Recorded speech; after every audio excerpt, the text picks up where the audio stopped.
Halkara paragachılık ve ananışmak yılının acayip günlerini yurdumdan qalqınış milli atısındaki oyunlar toparının dabarılı qarşılmağı ayratini ehmiyetli boldu.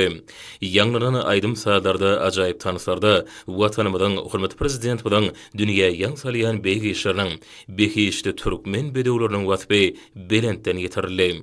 Dünyanın en avraylı çelik festivalinin esası bayraklarını Evron toparına daşu şehrindeki Türkmenin Ağoy binasının acayip sahnasındaki çıkışları tomaşaçılarda yattan çıkmayacak tesirler qalırdı.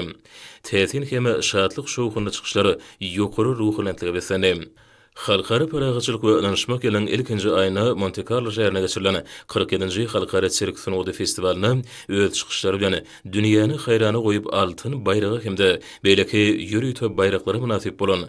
Qalqınış milli atüsündeki oyunlar toparının ağdalarının atüsünde yerine yetiren dürlü tilsimlerinin bedevleri ustaatlık ve erketmeklerinin milli Çelik Sunuğu'nun öz bolşlu ayratında olup duruyanlığı bellidir. Atüsündeki milli oyunlar çelşirimli tilsimleri dürlü emeller çapyan bedewun üstüne dik durmak ýaly çıkışları dabara gatnaşanlara şahatlyk paýlady. Sahnada aýry-aýry bedewleň görkezden oýunlary sady goşup tans etmegi, çar paýy galyp ýürmegi dabara gatnaşanlarda öz boşly täsirleri galdyrdy. Munyň özi türkmen halkynyň adyny abraýyny dünýä ýaýýan ajaýyp sunugutdyr. Berkharar ýurdumyzyň gowanjyny, buýtanjyny dünýä äşkar edýän ajaýyp pursatlardyr.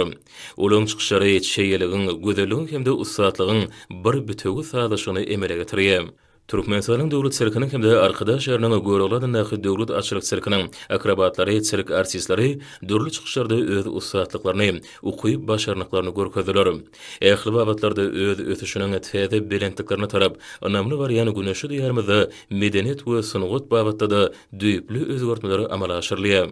Şoğunlu çıkışlara tomaş edenlere bulğumda döreden acayip mümkünçülükler üçün Türkmen halkının milli lideri Qahraman Arkadamıda hem de hurmat prezidentimiz Arkadagly Qahraman Serdanıda hoşallyk sözlerini beýan etdiler.